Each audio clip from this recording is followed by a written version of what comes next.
Yeah,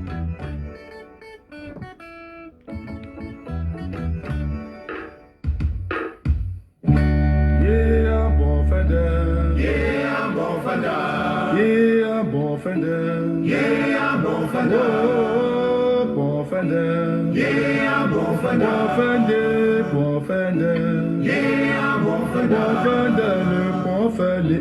Yeah, bon fender. Bon fender, bako jo le pe. Yeah, bon fender. Bon fender, bako melele. Yeah, bon fender. Attache bon fender. Bala coupé vers le fatche. Attache bon fender. Bala coupé vers le fatche. Salut Déborah. Bonjour.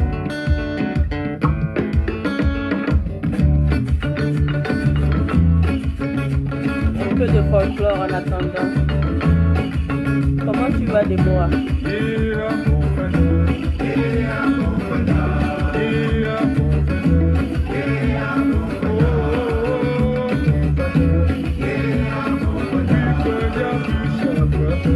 Yeah, bon fender. Victoria Bishop. Yeah, bon fender. Tu si belle coupe. Yeah, bon fender. Attache bon fender. Bala coupe belle patch. Attache bon fender. Bala coupe belle patch. Te ba bon fender. Yeah, bon fender. Te bon fender. Yeah, bon fender.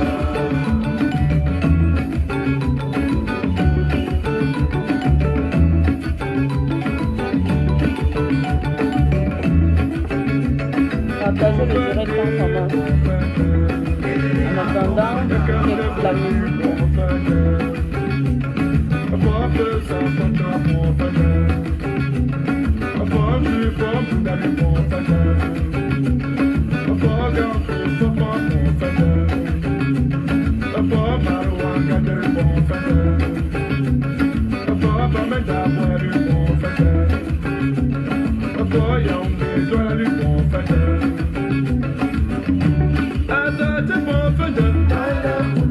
J'attends que vous partagez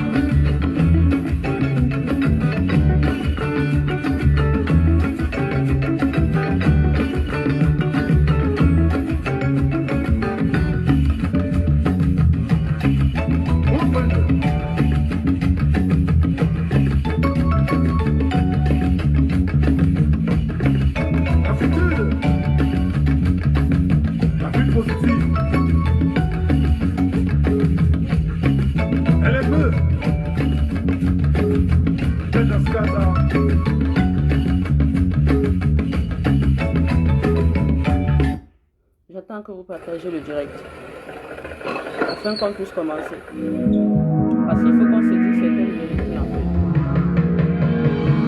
Il faut qu'on se dise certaines vérités. C'est très important.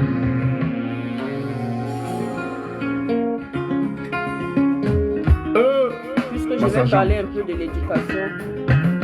Mon maître du cours préparatoire. Et tant que vous partagez le direct. À la retraite. À tous vos frères, d'aller louer la plantation d'un parent d'élève. enseignants, tout le monde.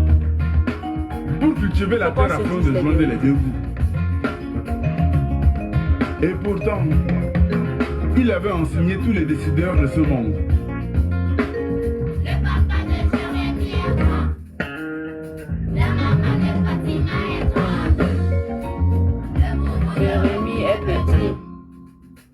la robe de Fatima est petite. On dit souvent l'homme petit est tout pétrole. Seulement faut jamais baisser les bras. Hommage à vous les enseignants. Hommage à vous. Tout ce que nous faisons, tout ce qui nous arrive aujourd'hui en Afrique, au Cameroun en particulier, c'est à cause de nos programmes scolaires. Parce que c'est là où on nous a tués. On lève l'éducation qu'on donne à quelqu'un. On donne à un enfant. C'est ça qui détermine la société dans laquelle l'enfant vit. C'est pour ça que je dis aujourd'hui, il faut qu'on mette les points sur les i. Il faut qu'on attaque au niveau où il faut attaquer parce que on a comme impression que on survole le problème. Je vous le dis tout le temps. On a comme impression qu'on survole le problème et qu'on ne l'attaque pas en profondeur.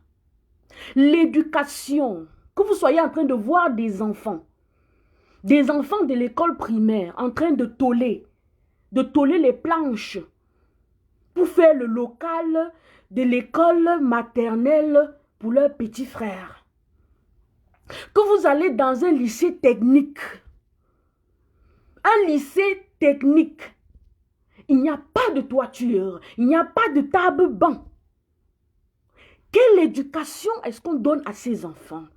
On s'amuse souvent à dire chez nous que les étudiants ont fabriqué un hélicoptère et le ministre a refusé d'entrer dedans parce et qu'on lui a demandé pourquoi. On s'amuse souvent à raconter cette histoire. On lui a demandé pourquoi tu n'entres pas dans l'hélicoptère. Il dit ça ne va jamais décoller. Parce qu'il connaît ses étudiants. Donc, ils se foutent de nous. Vos parents, ils s'en foutent de vous. Ils vous la mettent bien à fond. Parce qu'ils savent pertinemment que ce qu'ils produisent, ce qu'ils provident à vos enfants comme éducation, c'est zéro. C'est zéro. Le problème que nous avons vient de la base. La base, et ils vous le disent bien, qu'on a un ministère de l'éducation de base qui gère les écoles primaires, c'est-à-dire à partir de la maternelle jusqu'à où vous connaissez. C'est la base. Mais quelle éducation il donne à vos enfants à la base?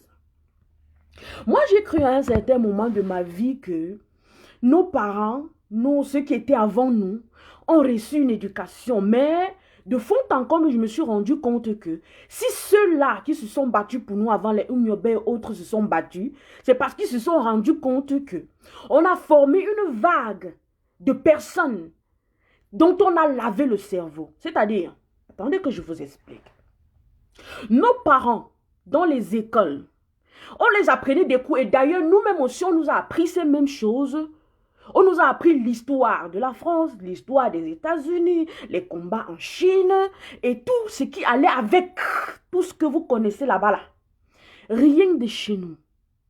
Et dans tout ça, je vais vous dire, j'ai fait un post hier où je disais, est-ce que vous savez que l'éducation qu'ils nous ont donnée, c'était pour que nous sortons des auxiliaires, nous soyons des auxiliaires de l'État, de l'administration, qui sont ce qu'on appelle fonctionnaires. Raison pour laquelle nos parents, à un certain moment, jusqu'aujourd'hui, il y a des parents qui dans leur tête pensent que si l'enfant ne sort pas de l'école, il s'en va suivre une formation pour aller travailler dans le Ngona. C'est que l'enfant là n'a pas réussi. Vous le savez, non? Nous vivons ça tous les jours dans notre société et c'est ça l'erreur fatale. Il y a même des parents, des jeunes parents, donc c'est-à-dire ceux-là entre peut-être 21, 25 et 40 ans jusqu'aujourd'hui, qui pensent que si l'enfant ne porte pas la mallette pour aller s'asseoir dans un bureau d'une gonna, cet enfant a échoué. Et c'est ça l'erreur fatale. C'est pour ça qu'on ne peut pas dans la société se respecter, on ne peut pas se comprendre, on ne peut pas s'entendre.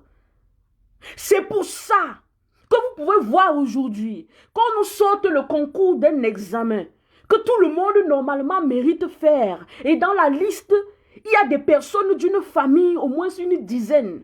Et ces gens sont dérivés des personnes, sont des descendants des personnes que nous connaissons, qui nous ont matés, qui ont détruit le pays.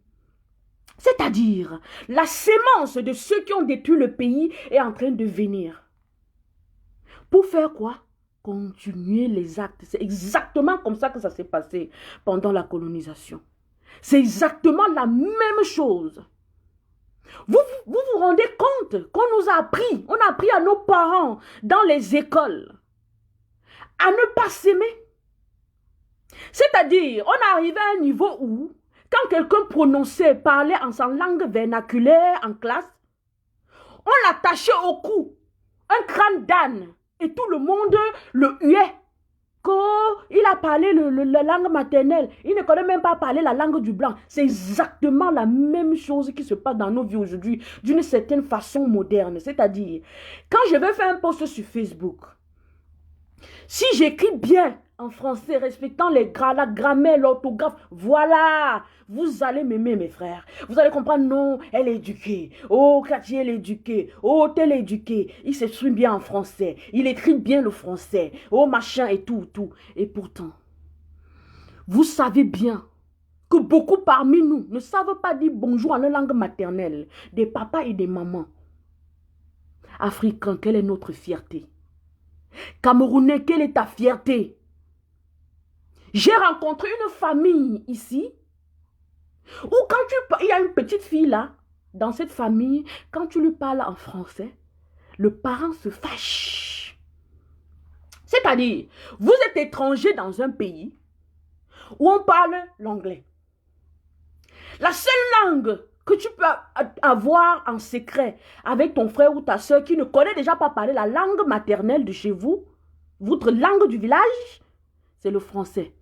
Et maintenant, tu mets au moins un enfant à qui, quand on parle le français, ça t'énerve. Donc, tu veux plus déculturer ton enfant. Tu veux plus l'enfoncer dans l'aliénation. Le perdre. Le perdre. Camerounais, est-ce que vous savez que si aujourd'hui, nous sommes inquiets par rapport à l'inaction de nos frères et sœurs qui vivent dans la misère, c'est à cause de l'éducation? Vous le savez? Non. Mettez-vous bien ça aujourd'hui dans la tête. C'est pour ça que tous les jours je me bats. Je dis, est-ce qu'il n'y a pas quelqu'un parmi vous qui peut taper la main à son tonton qui est assis au ministère de l'éducation de base pour lui demander de proposer des choses vraies qui correspondent au contexte que nous vivons chez nous? Que les programmes d'histoire soient l'histoire du Cameroun. Au moins, c'est pour ne pas entrer, que ce soit l'histoire au moins de l'Afrique, parce que nous sommes tous de la même souche. Parce que comme je vous le dis tous les jours, Camerounais, Gabonais, Ivoiriens et tout, quand ces gens nous ont ramenés de l'esclavage, ils nous ont ramenés sur les côtes d'Afrique, on balançait n'importe qui, n'importe où. Toi, dont on avait pris les ancêtres au Gabon, au Mali, où que ce soit, quand ils ont ramené les Africains en Afrique, ils n'ont pas tenu compte à les déposer où ils les avaient pris. Nous sommes tous les mêmes. Je vous l'explique tous les jours. Et comme on nous l'explique en psychologie, le langage, l'enfant ne copie que le parent. C'est-à-dire, quand on parle de l'accent ivoirien, l'accent sénégalais ou quoi que ce soit, c'est grâce à l'ancêtre qu'ils ont ces accents.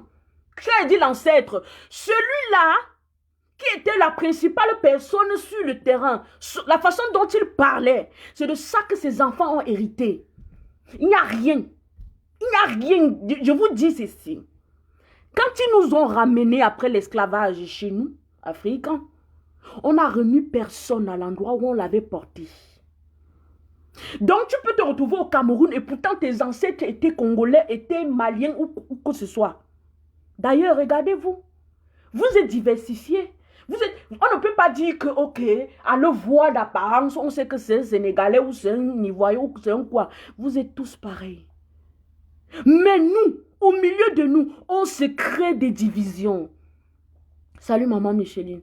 On se crée des divisions. On se crée des divisions. Ils nous ont amenés à ne pas nous aimer. Et nous acceptons cela comment? C'est la question que je vous pose. Comprenons encore, oui, nos parents, ils ont subi ce qu'ils ont subi. On les a appris les volcans. Les volcans en France, oh, comment étaient les volcans? Quel genre de roches sortaient des volcans en France? On les a rien appris de ce que le volcan du mont Cameroun, comment c'est? Même les amener voir jamais. Et c'est la même chose qu'on fait généralement avec nos enfants. Il n'y a que quelques écoles privées qui font comprendre à nos enfants que quand on parle du volcan, il y a eu des volcans au Cameroun. D'ailleurs, il y a un qui est toujours en action, toujours actif quelque part là, dans le sud-ouest. On peut faire l'excursion pour aller voir. Ils essayent dans ces écoles privées. Mais qu'en est-il des écoles publiques? Le local, il n'y a pas. L'enfant se lève le matin. Il dit vraiment, je m'en vais encore dans les carabotes là, où le froid va me toucher s'il est à l'ouest ou que ce soit, où le vent va me passer sur le nez à longueur de journée sous l'arbre dans le nord, où à Douala les moustiques vont le piquer parce que l'école est dans le bas fond, le marécage, il n'y a pas de mur, il n'y a pas de toiture, les enfants... Oh non, non mais quand même, parents, quand vous vous levez, on vous dit c'est la rentrée, vous prenez vos enfants, vous dites pourvu que vous sortez. Pourvu que vous sortez de la maison, vous nous libérez la journée. Nous, on a beaucoup à faire. Vous pensez que l'éducation qui part s'asseoir dans ces classes en carabote, sans toiture, pour suivre, ce sera pour construire l'Afrique? Non. Ce sera pour construire le Cameroun? Non. Je dis bien non. Ils nous ont formés. Ils ont formé nos parents à être des auxiliaires de l'État, c'est-à-dire des fonctionnaires. Est-ce qu'un fonctionnaire, quand il s'assoit, il peut réfléchir construction? Quand je dis construction, c'est-à-dire quelqu'un qui n'a aucune expérience manuelle. La seule expérience qu'il a, c'est comment ranger les papiers, comment sortir des plans, je ne sais pas de quoi, je ne sais pas, mais il ne peut même pas être pratique en un seul moment. Jusqu'aujourd'hui, ce qui me fait mal, c'est jusqu'aujourd'hui, je vois mes amis qui pour eux, si tu n'es pas en Ngomna, si tu ne travailles pas dans le Ngomna, c'est que tu as échoué ta vie. Mais c'est malheureux.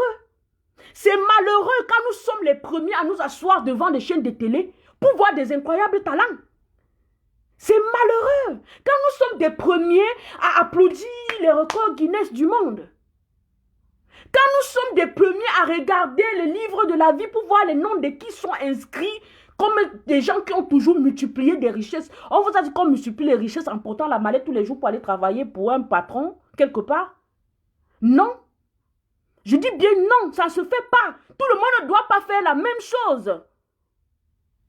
Tout le monde ne doit pas faire la même chose, maman Micheline. Moi, je suis dépassée par des événements. On va beau se plaindre que, oh, ils ne sont pas sortis. Oh, ils ne pensent pas à eux. Mais attends, ceux-là qui sont là assis, en train de se moquer de nous, ils savaient que ça devait se passer comme ça.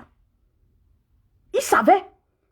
Et d'ailleurs, quand bien même nous essayons d'amener des gens à comprendre que vous devez crier quand ça ne va pas, on ne peut pas prendre le couteau, te couper.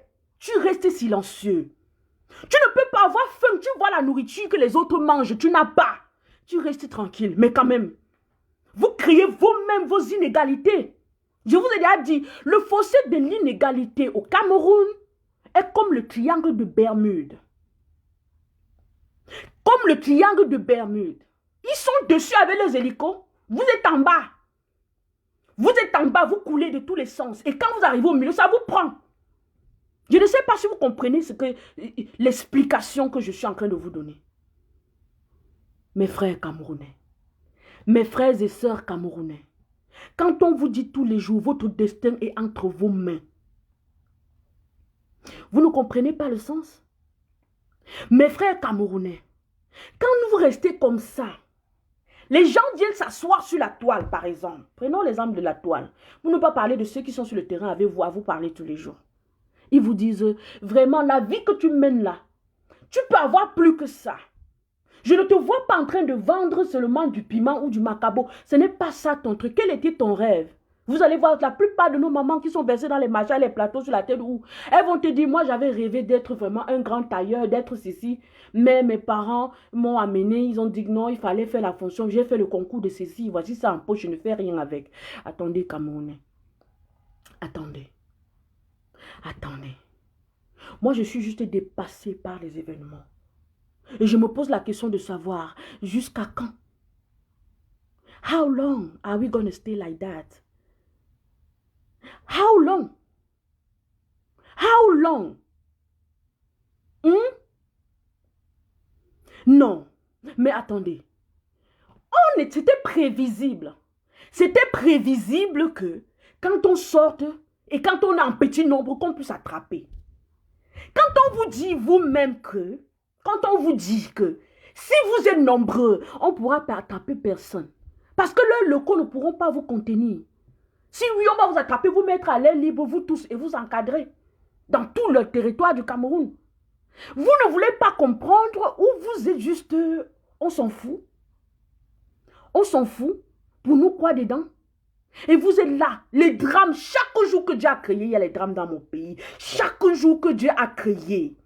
Les gens vont me dire, non, partout aussi, il y a les drames, mais pour vous, on ne peut même pas aller se placer comme ça quelque part et dire, ici, là, vraiment, il faut qu'il y ait que justice soit faite.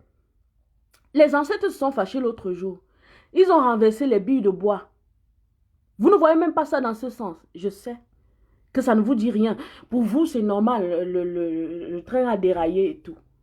Parce que vous êtes là, sur vos yeux. On prend vos billes de bois, on s'en va vous fabriquer le papier. On vient vendre un cahier calligraphe. Peut-être c'est 1500 francs aujourd'hui, de nos jours. Un cahier calligraphe, c'est-à-dire le cahier que normalement tout Camerounais devait être allé au marché, acheter ça étant fier, sans pleurer que vraiment, je n'ai pas l'argent, ça c'est pour les riches ou quoi. Non. Un cahier calligraphe. Pour vous qu'on fabrique chez vous en général, vous voyez que j'ai dès que l'autre touche, c'est fini. Une goutte d'eau, ça traverse jusqu'au fin fond du cahier de 288 pages. Voilà votre bois. Vous avez des génies. Des génies. Ces enfants qui sont en Allemagne, aux États-Unis, en France, qui sont dans des grandes écoles de formation, quand ils viennent chez vous, ouvrir des usines, on les met le pied au cou. Et vous êtes là, vous observez, Camerounais. Pourquoi vous aimez vous tuer? Pourquoi vous aimez vous détruire? C'est la question que je me pose. Pourquoi vous aimez vous détruire? Rassurez-vous, hein. Moi, je suis à gâter. Hein. Quand je dis gâter, où je suis là, je suis assise là. Mes gens, mes proches disent, on a à laver les mains sur toi parce que oh, tu fais ceci, oh, tu parles des choses qu'on ne doit pas parler. Comment ça des choses dont on ne doit pas parler? Vous pensez que si moi je vis aujourd'hui, j'ai de quoi manger, j'ai de quoi me vêtir, j'ai mes voitures et tout ce que j'ai aujourd'hui, je dois rester tranquille parce que je m'en fous de mon peuple, je m'en fous de j'ai ma vie? Non. Non, je ne peux pas dormir quand autour de moi les gens souffrent.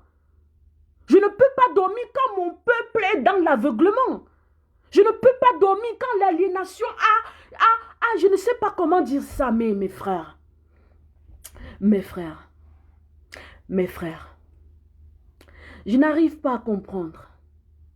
Je n'arrive pas à comprendre que plus on se dit que les choses peuvent changer, qu'on peut être fier de nous, Camerounais, de quelque chose au moins, plus c'est comme si on descendait. Les gens vont beau dire, oh, le Mali a fait 18 sorties, 70 jours de combat, de révolution ou quoi que ce soit.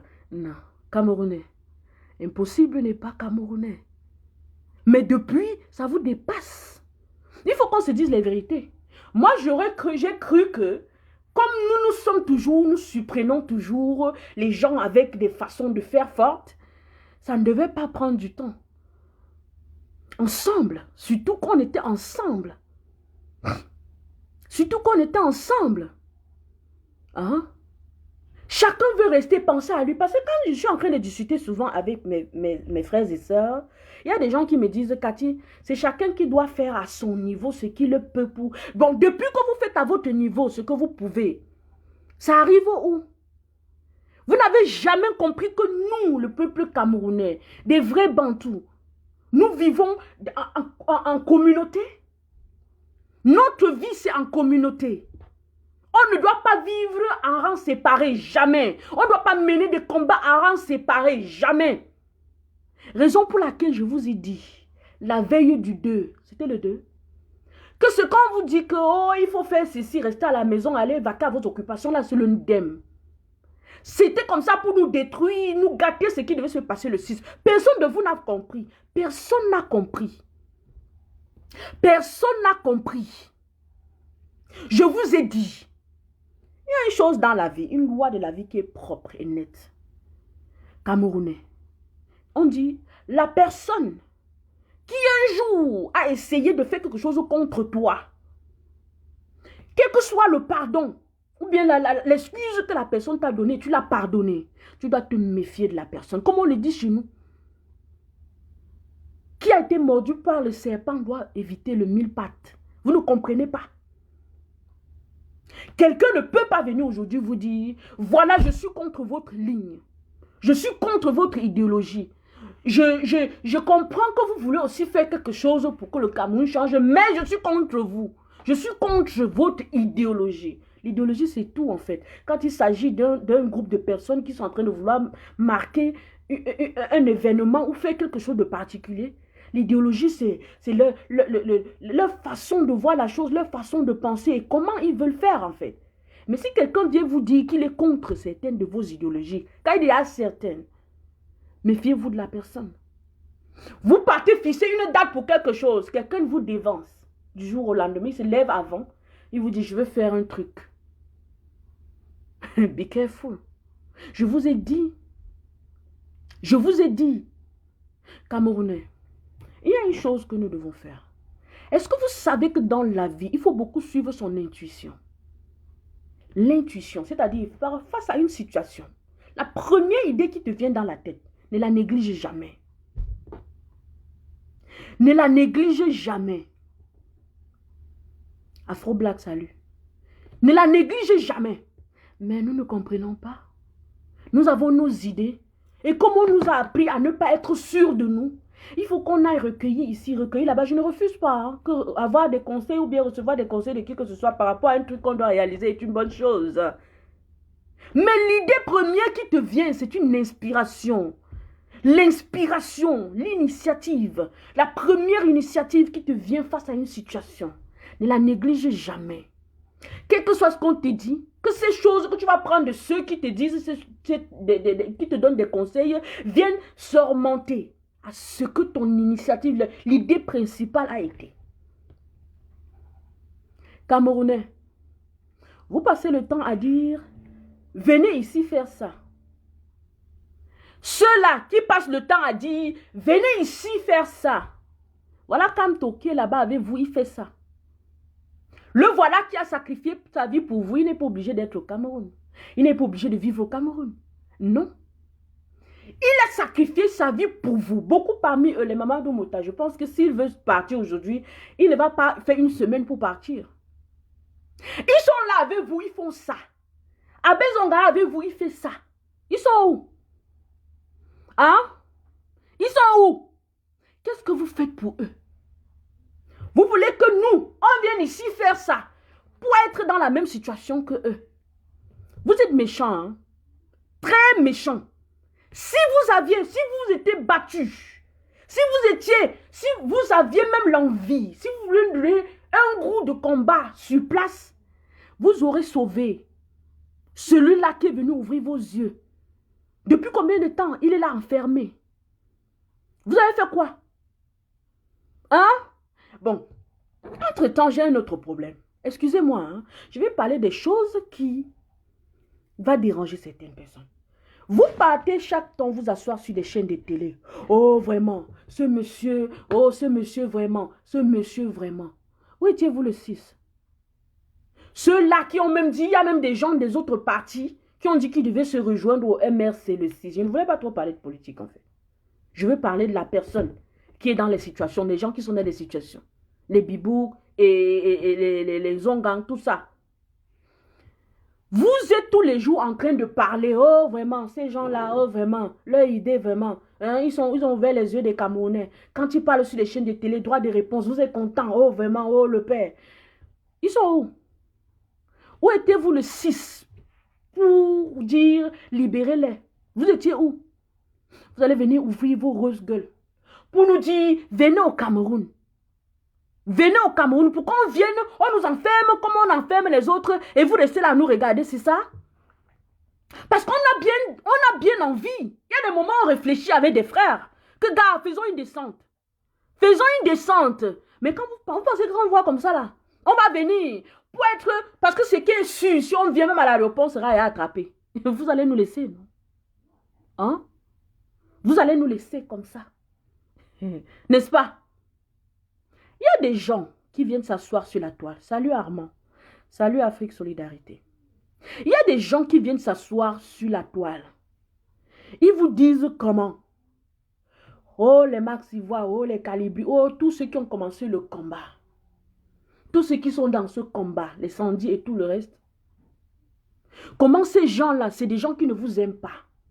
Ils les ont donné un surnom, talibans. Et ils se sont donné un surnom, patriote. Regardez en face devant vous.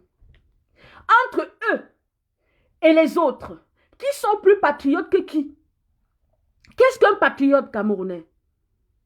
Quelqu'un qui aime sa patrie et se bat pour le peuple. C'est ça un patriote. Qui sait défendre son peuple. C'est ça un patriote. Rassurez-vous, ces gens sont bien assis sur leur grand fauteuil. En France ou où que ce soit. Ils vous disent tous les jours que les talibans sont montés, les talibans ne vous aiment pas. C'est eux qui ne vous aiment pas. Parce que rendez-vous compte d'une chose, Camerounais. C'est vous qui vivez là-bas. C'est vous qui êtes là avec des rigoles qui puent à longueur de journée. C'est vous qui êtes là dans les marécages. C'est vous qu'on détruit les maisons chaque jour. Mais ces gens s'asseyent, ils vous disent non, il faut aimer. Il faut aimer ce qu'on vous fait là. C'est du bien pour vous. Ceux-là qui disent que vous devez vous plaindre de ce qu'on vous fait, de l'injustice que vous vivez, ils ne vous aiment pas. Et on les appelle les talibans. C'est ça? Donc ceux-là qui se battent pour vous, qui affichent leur vie, qui donnent leur vie en sacrifice. Parce que venir s'asseoir sur la toile comme ça, parler des problèmes qui concernent notre pays, vous savez comment ça se passe, non? Oui, Wilfried. Il est quitté de chez lui en Allemagne pour aller en séjour au Cameroun. Il ne venait pas faire de la politique. Qu'est-ce qui s'est passé? Ils donnent leur vie pour vous. Ces gens, ces combattants. Mais quelqu'un vient s'asseoir sur la toile pour vous dire que ne vous gênez pas. Ces gens bavardent pour rien. Ils vocifèrent sur la toile. Ils ne vont rien faire pour vous. Oh, machin, c'est monté, c'est descendu. C'est nous, les patriotes, qui sommes là pour vous. Et ils vous disent que vos conditions dans lesquelles vous vivez, la misère, vos enfants sont là à fréquenter dans des classes en toiture, dans des classes avec l'eau au pied. Vraiment, la veille de la rentrée, à la veille de la rentrée, j'ai fait un direct où je parlais de cette histoire de l'eau dans les salles de classe. Vos enfants vont aller porter les mycoses des orteils, des pieds dans les salles de classe. On a cru que c'était la blague. Nous avons vu des salles de classe où les enfants étaient assis les pieds dans l'eau. Camerounais. Et les autres vont vous dire que c'est normal. Ne vous plaignez pas de votre situation. C'est une situation normale. Et vous, vous acceptez que c'est normal. C'est nous qui sommes vos ennemis. C'est nous, vos ennemis. Moi, je ne fais pas partie, je n'ai pas de parti politique. Je parle parce que quand je vois mon peuple souffrir, je n'ai pas de sommeil. Je ne peux pas être là, avoir la possibilité d'avoir de quoi manger sans trop me casser, d'avoir l'éducation que je peux même appliquer pour avoir les grandes. Je peux avoir tout ce que je veux et à côté de moi, les gens souffrent alors qu'ils peuvent avoir aussi tout ce qu'ils veulent. Et je dors.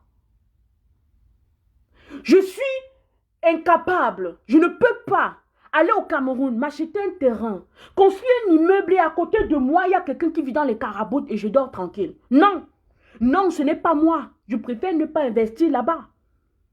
Je préfère attendre, investir cet argent-là pour l'éveil des consciences. L'éveil des consciences. Et rassurez-vous d'une chose, chers frères camerounais, on ne paye pas un peuple pour se libérer. Parce que je vois sur la toile, il y a des discussions par rapport à que il faut donner ceci aux combattants, aux enfants pour qu'ils sortent. Non, on ne peut pas faire ça. Il ne faut pas jouer à des jeux dangereux. Ne faites pas ça. Le peuple doit être conscient. Conscient, ce sera difficile, mais ils doivent être conscients. Ils doivent être conscients. Maman Michel, tu parles. Tu parles. Je ne comprends pas. Moi, je suis dépassée par des événements. Le peuple doit être conscient. Et si on ne les parle pas, beaucoup ne sont pas conscients parce qu'ils ne sont pas informés. C'est comme nous, à l'époque, quand nous étions au Cameroun, on voyait nos situations un peu comme normales, en fait. Bon, quand je dis à l'époque, moi, à l'époque où la télé n'était pas encore, on ne voyait qu'une seule chaîne chez nous qui nous montrait tout comme en rose. Jusqu'au moment où on commence à voir le câblage vers les 90, comme ça, là, 95, Canal+, Horizon. Et quand on commence à voir que les choses ne sont pas comme on pense, les choses ne sont pas comme on les vit, on peut avoir mieux. les gens ont commencé à se réveiller. À ce moment, j'ai commencé à me réveiller. Peut-être je n'avais que 10 ans ou 9 ans. Mais quand je regardais les trucs qui se passaient sur Canal+, je me disais, mais attendez, on vit un monde complètement différent. C'est-à-dire, quand je regardais les choses, je ne sais pas si j'avais 8 ou 9 ans, dans ces années-là, sur Canal+, Horizon, il fallait beaucoup d'argent pour avoir le truc à la maison. Je voyais que, mais attendez, pourquoi nous on doit vivre comme ça et les autres vivent de cette façon?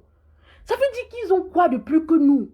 C'est à ce moment que j'ai commencé à me réveiller. Ce n'est pas aujourd'hui. Ce n'est pas aujourd'hui. Et ce n'est pas parce qu'aujourd'hui, on accepte l'entrée des Chinois pour vous voiler les yeux, qui vous apportent des choses qui n'ont rien à voir avec ce que les autres ont. Parce que je vous dis, ce téléphone, vous pouvez avoir un téléphone plus que ceci au Cameroun, mais ça n'a rien à voir avec ça. Cette télécommande, vous pouvez l'avoir. Les Chinois, ils fabriquent ce qu'ils envoient ailleurs, ils fabriquent ce qu'ils envoient en Afrique. Vous savez qu'ils ont rendu l'Afrique. Pour eux, l'Afrique est le foutou. La poubelle. Où on fait tout ce qui est en apparence, mais rien de consistant. Vous le savez? Ou bien c'est moi seul qui vois. Allez au marché. Achetez une même ballerine comme ce que je peux avoir ici. Vous allez vous rendre compte que dès que vous portez cette ballerine, c'est comme on dit souvent, on appelle souvent quoi, sans confiance. C'est comme les sans confiance. Tu sors avec une fois, c'est fini. Tu sors avec une fois, c'est fini. Dès que l'autre touche, ça se décolle comme le papier du cahier.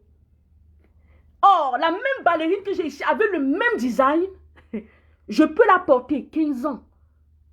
Donc, je la porte, je l'achète, je la porte, je l'envoie au Cameroun, on porte. C'est-à-dire, quand tu restes comme ça, tu vois des vêtements que tu as eu à porter. Tu as donné à une de tes mamans au village, une de tes cousines, je ne sais pas, au village. Et qu'après 9 ans, elle a le même vêtement sur elle. Tu restes comme ça, tu te demandes, mais attends, qu'est-ce qu'on a fait pour mériter ça? Qu'est-ce qu'on a fait pour mériter ça? C'est-à-dire, même si tu lui donnes l'autre après, elle reste avec cela parce qu'elle a été habituée. Oh, tu vas rester comme ça, tu vas te dire, non, je m'en vais au store. Je ne sais pas, je vais à Burlington, je prends une robe, je la porte 3 mois. Il faut que je réfléchisse, j'emballe, je cherche à envoyer. Parce que ça a fait son temps. Pour toi, ça a fait son temps. Mais là-bas, regardez vos enfants. Vous avez vu à l'Est?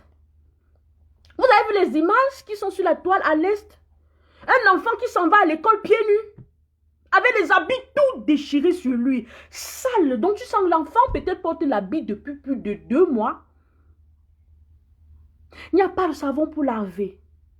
L'enfant n'a pas de chaussures.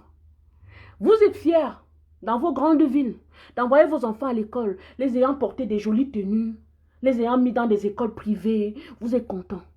Parce que pour vous, rien ne compte que pour vous à l'instant où vous êtes. Le reste là, vous vous en foutez. Mais Camerounais, ça ne peut pas marcher comme ça. Ça ne peut pas marcher comme ça. Moi, je ne comprends pas. Je ne comprends pas. Exactement, Victoire. C'est désespérant. C'est désespérant. Jachari, chers frères et sœurs, réveillons-nous. Mais il faut qu'on se réveille. Il faut qu'on se réveille. C'est pour ça que moi je suis là. Réveillons-nous. Réveillons-nous. Même le témoin de Jéhovah est venu chez lui, chez nous, avec son objectif. Réveillez-vous. Vous n'avez pas compris? Vous avez compris ça dans l'autre sens. Depuis qu'il vous dit de vous réveiller, vous vous réveillez. Vous vous réveillez dans leur sens. Vous ne comprenez pas que quand vous restez comme ça là, on vous tourne avec une même chose tous les jours. Les mêmes textes tous les jours. Vous êtes dedans. Vous êtes dedans.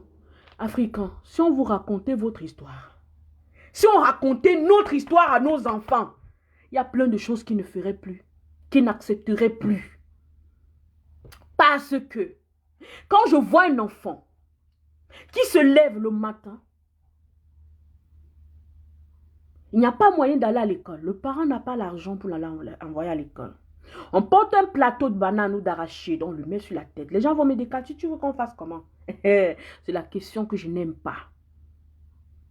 Parce que tout est possible dans la vie. Et on vous l'a dit, Camerounais. Impossible n'est pas Camerounais. Mais impossible est devenu Camerounais. On porte un plateau, on met sur la tête d'un enfant. Ces enfants, ces camarades sont en classe. Vous voyez vos enfants. Vous ne voyez pas les enfants dans les marchés? Quand les amis sont en classe? En plus, maintenant, avec cette histoire de mi-temps, ce sera grave. Avec les histoires de mi-temps, ce sera grave. Vous aimez copier l'extérieur, non? Vous aimez copier ce qu'on fait ailleurs, non? En France, vous voyez les enfants avec les plateaux d'arachide sur la tête. Et pourquoi vous ne copiez pas cela? Pourquoi vous ne copiez pas le fait que les enfants ont droit à l'éducation, au jeu et à manger, à la santé? Ils se reposent, ils grandissent. Vous aimez copier ailleurs, non? Vous avez déjà vu les enfants aux États-Unis avec les plateaux d'arachide sur la tête? Vous avez déjà vu? Et les gens vont me dire, il y a les enfants qui essuient les glaces de la voiture, machin. C'est des enfants d'abord qui fuguent. Ces enfants-là que vous voyez souvent dans la rue, là. Ils fuguent. Quand ils voient la police, même souvent, ils fuient. Ils fuguent. Ils cherchent comme ça l'argent pour aller acheter la drogue, en général. Donc, ce n'est pas le parent. Le parent, c'est interdit. Vous aimez copier. Vous aimez prendre l'exemple. Vos grands intellectuels viennent sur les plateaux de télé. Vous prenez les hommes en Allemagne, en France, aux États-Unis. Mais ils ne peuvent pas parler de ce genre de choses. Quand on parle de l'éducation des enfants, quand on parle de la façon dont on voit les enfants dans les marchés en train de... avec les plateaux sur la tête comme à l'époque de l'esclavage, où on enchaînait les pieds de nos ancêtres jeunes enfants, et on les faisait trimballer les morceaux, des gros morceaux de fer, de bois sur la tête pour aller déposer là-bas et ici, les pierres et tout le reste. C'est la même chose que vous faites subir à vos enfants. La même chose. Un enfant. Pierrette Adams a chanté. Grandir, c'est prendre le temps d'aller à l'école pour un meilleur envol. C'est le temps de jouer, jouer aux billes, à la poupée.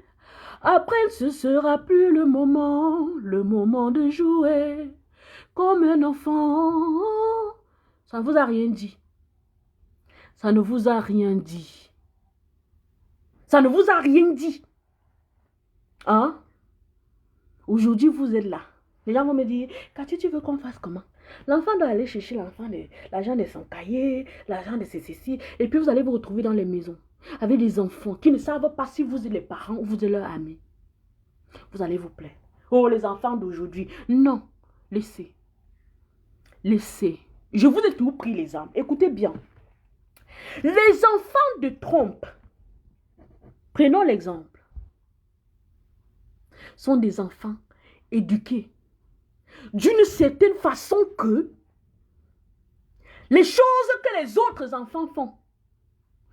Des enfants éduqués à vivre dans la haute classe de la société. Donc, c'est-à-dire à savoir comment se respecter, respecter les autres, à savoir comment ils auront une vie où ils devront se marier, avoir une bonne petite famille, chercher à tout faire pour que les paparazzis ne soient pas braqués sur leur vie.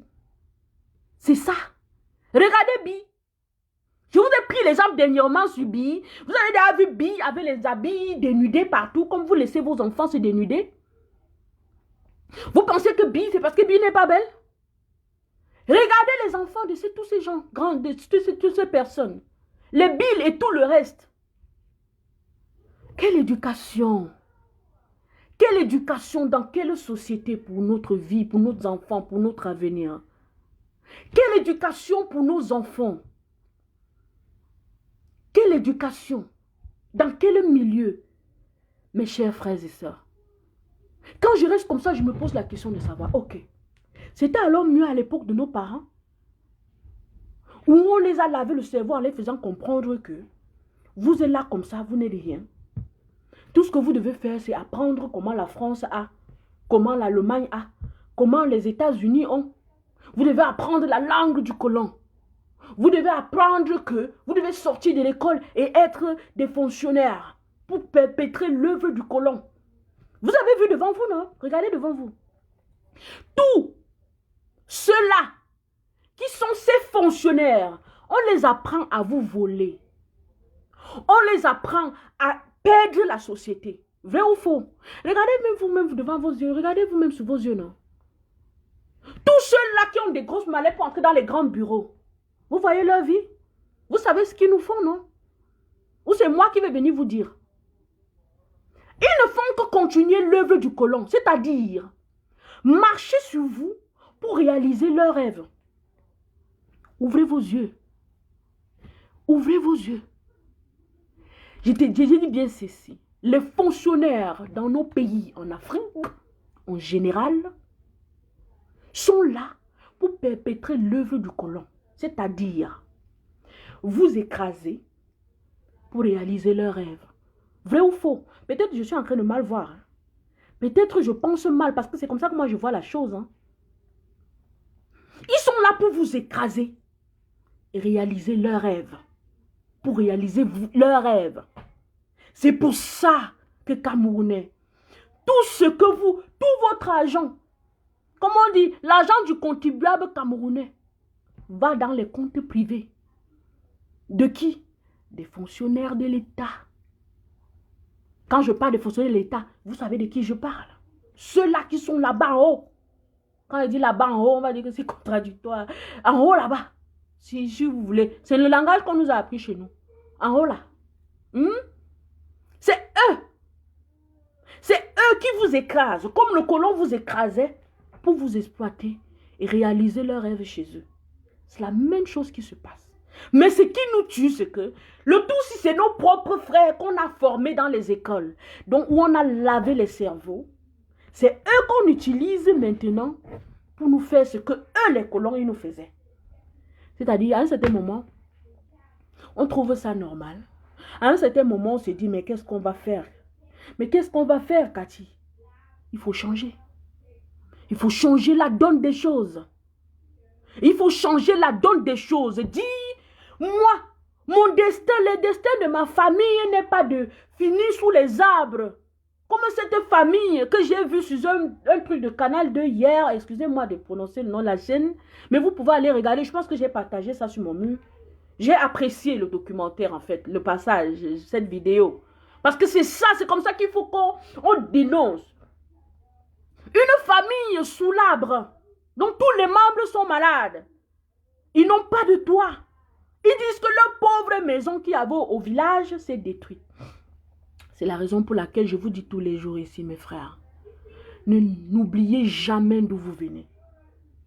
Jamais. Si dans une famille, il y a la possibilité encore de faire au moins une case, parce que jusqu'à preuve de contraire, notre culture demande que si quelqu'un meurt quelque part, qu'on rentre l'enterrer au village. Maintenant, si on rentre t'enterrer à l'air libre, à l'époque chez nous, c'était un sacrilège. Sauf si tu étais, je ne sais pas, un paria de la société, qu'on partait te jeter en brousse. Mais moi, je sais que quand quelqu'un meurt chez nous, quand quelqu'un mourait chez nous, le plus grand souhait, c'est qu'on aille t'enterrer sur ton toit ou bien sur un endroit où tu es quand même, ta tombe est couverte, mes frères. De nos jours, on s'en va nous balancer au champ et ça ne nous dit rien. On n'a plus aucun honneur pour nous-mêmes. Plus de dignité. Plus de dignité, c'est ça qui nous tue. Tu ne peux pas être dans la vie d'aujourd'hui, quel que soit le femme-là que tu es ancré dedans, quel que soit le hibou que tu fais, tu ne penses pas à demain, à ta mort. Qu'au moins, le jour que je ne suis plus, que les gens puissent avoir un endroit où ils vont même se rassembler pour me faire un au revoir. Il n'y a pas de toit. On est obligé d'aller demander chez les voisins. Et justement, c'est parce qu'on ne veut pas réfléchir à ce genre de choses qu'on s'en fout à des choses qui nous arrivent dans la société. Qu'on s'en fout de ceux-là on s'en fout que ceux-là nous détruisent chaque jour, qui nous écrasent chaque jour. Est-ce normal? Qu'est-ce que nous voulons? Est-ce qu'on s'en fout autant de nous-mêmes? Nous nous en foutons de nous-mêmes autant à ce point? Je refuse de croire que nous voici, Camerounais. C'est à la veille de la rentrée, je pense en plein week-end, qu'on a sorti les résultats d'un examen composé depuis. Camerounais, vous avez été fiers de jubiler. Il y a une question que je me pose. Au moins les 60% des gens qui composent cet examen vivent dans cette zone qui est en guerre chez nous. Cette zone est en guerre, c'est-à-dire les enfants ont des périodes d'école troublées. Vraiment troublées. Je vous pose la question depuis 3 ans. 2017, oui. Comment est-ce que ces enfants-là font pour composer? Ont-ils les mêmes épreuves que ceux des zones où il n'y a pas de guerre? Comment est-ce qu'ils font pour composer? Sur quels critères vous faites des épreuves pour ces zones en guerre? Camerounais, qu'est-ce qu'on veut fabriquer? Mais dites-moi quand même. Dites-moi ce qu'on veut fabriquer. Les enfants vivant dans une zone traumatisée ne peuvent pas être tranquilles, assis en classe, en train de suivre le cours au point d'être évalués de la même façon que ceux-là qui sont dans la zone où il n'y a pas de guerre. Vous ne tenez pas compte de tout cela parce que vous vous en foutez de vous-même, Camerounais. Vous vous en foutez de vous-même. C'est à cause de nous, Camerounais, de notre silence et de notre inaction qu'on continue à tuer dans le nozo. Vous le savez? Nous tous, nous plaignons de ceux-là qui envoient l'armée d'un même pays à tuer son peuple chaque jour. Nous nous plaignons d'eux, mais la faute est à nous, les silencieux. La faute est à nous, les inactifs. Quand je parle de nous, je vais m'inclure dans pour que vous vous sentez concernés. Ceux-là qui restent silencieux. Parce que je sais beaucoup, ici, c'est des gens qui ne gèrent pas, qui ne font pas ce genre de trucs. Ils savent au moins qu'il faut s'indigner. Ils s'indignent et on voit, on connaît. Camerounais, quand Sandy ne sera plus, je ne souhaite pas la mort de quelqu'un. Je parle de quelque chose que si elle aujourd'hui, elle est assise, elle écoute, elle va dire oui, ma soeur, je pense souvent à ça. Quand Sandy ne sera plus, quand Calibri ne sera plus, quand les Max Ivoire ne seront plus et tout le reste, vous parlerez d'eux, vous direz, comme vous dites de Ounyobe aujourd'hui, c'était notre héros. Ils étaient nos héros. C'était vraiment, ces gens, ils ont mené des combats. Vous allez commencer à prendre leurs photos, déposer partout. Vous dire vraiment, tu étais une combattante, oh, tu étais un grand combattant, Calibri. Aujourd'hui, qui sont là? Vous les insultez. Vous les salissez dans tous les sens. Vous montez tous les coups possibles pour les fermer la bouche. Vous cherchez même des moyens à les éliminer. Vous montez des complots contre eux. Camerounais, est-ce que vous vous aimez? Vous pensez que ce garçon sacrifie sa vie? Joyeux anniversaire à toi, Calibri. Ce garçon sacrifie sa vie chaque jour. Je pense qu'il ne peut même pas avoir un emploi quelque part parce que chaque jour, il va manquer le travail à cause du combat et se fera chasser. Il sacrifie sa vie. Toute sa famille, je crois, l'araignée parce que moi-même, qui suis assise là, je parle avec vous. J'ai des combats qu'il faut que je mène avec mes miens. Chaque jour, qu'on me dise que non, tu ne dois pas faire ça. J'ai dit, mais attendez. Moi, je ne sais pas si vous êtes normal quand vous me dites ça. Parce que c'est nos familles qui souffrent là-bas. Nous sommes ici, mais nous ne sommes pas ici avec nos familles. Et même si nous étions avec nos familles, les gens avec qui nous avons des souvenirs, des histoires sont là-bas, ils souffrent. Et vous pensez que c'est en restant silencieux que ça va un jour changer ou vous vous en foutez que ça ne change pas? L'essentiel est que vous soyez assis, vous envoyez de l'argent à qui vous voulez envoyer, que ces gens soient tranquilles. Pour vous, ça va. Mais attendez, Victoire, ils sont méchants. Il faut qu'on le dise. Vous êtes méchants envers vous-même. Comme je vous l'explique chaque fois dans mes directs. Aime ton prochain comme toi-même, vous, les chrétiens. On vous le dit. Qu'est-ce qui veut dire aimer son prochain comme soi-même? C'est-à-dire, si tu t'aimes, tu vas aimer ton prochain. Mais si quand tu n'arrives pas à aimer ton prochain, ça veut dire que tu ne t'aimes pas. Parce que quand tu t'aimes automatiquement, tu aimes ton prochain. Vrai ou faux? Quand tu t'aimes, automatiquement, tu aimes ton prochain. Ton prochain, c'est qui? C'est ceux-là qui misèrent autour de toi chaque jour. Je dis bien, ton prochain, c'est ceux-là qui misèrent autour de toi chaque jour. Donc, si tu es indifférent par rapport à leur souffrance et tu dis que tu es quelqu'un de bien, tu montres comment tu es bien et quoi, c'est zéro. C'est zéro tout rang. Demain, quand ils ne seront plus, demain, quand Cathy ne sera plus, vous allez commencer à prendre les photos, mettre partout. Je me suis parfois posé la question de savoir, Quand je vois des acteurs de la société civile, par exemple, des bons acteurs de la société civile, parce qu'il y a aussi d'autres qui sont bien corrompus, quand je vois des combattants qui, quand ils mènent les combats de leur vivant, personne ne les jette dès qu'ils meurent. Leurs grands amis qui sont des grands peintres, qui sont des grands dessinateurs, sortent des grands dessins d'eux. Mais quand ils sont en train de mener le combat, et donc et à ce moment, ils ont besoin de ça, vous ne le faites pas. Pourquoi vous êtes comme ça? Oui. Non. Je dis bien, quand ils sont vivants, ils sont avec vous. C'est le moment pour vous de dessiner un grand portrait de Sandy. C'est le moment de dessiner. J'ai apprécié dernièrement quand j'ai vu un joli portrait de Wilfried. Vraiment, la personne a bien fait. En fait, c'est des choses comme ça qu'on se dit. Voilà des trucs qui motivent, en fait. Qui motivent ceux-là qui se donnent pour vous. Ils n'ont pas besoin de grandes choses. Ils n'ont pas besoin que vous leur donniez de l'argent, non. Parce que s'ils avaient besoin d'argent, ils ne seraient même pas là en train sur la toile pour vous. Ils devaient chercher à se battre pour gérer leur quotidien. Vous comprenez ce que je dis? Mais malgré ça, il y a parmi eux beaucoup qui ne gèrent pas, qui ne parviennent pas à gérer leur quotidien, mais qui se battent pour vous. Parce qu'ils se disent que la situation dans laquelle on se trouve, si mon pays était bien, je ne me serais pas retrouvé ici en train de misérer comme ça. Vous ne faites pas de portrait d'eux. Nous avons des grands amis peintres. Nous avons des grands amis dessinateurs. Ils ne font pas de portraits de nous. Ils attendent le jour où nous avons fermé les yeux. Ils vont faire des portraits pour eux. Ce sera plus pour nous? Non. Ce sera plus pour les combattants? Non. Ce sera pour vous. Parce qu'en ce moment-là, ils font parce qu'ils veulent commercialiser leurs choses. Parce que quand ils dessinent comme ça, on dit, oh, qui a fait ça, c'est elle. On s'en va passer les commandes. Parce que chacun veut se vivre vivant. Je ne sais pas si vous comprenez le sens. Chacun veut se vivre vivant. Chacun veut voir un beau portrait dessiné par un grand peintre, un grand dessinateur de lui chez lui vivant. Quand tu es mort, mais tout ça là, ça te dit encore quoi? C'est fini. C'est fini. Pourquoi nous sommes comme ça? Pourquoi?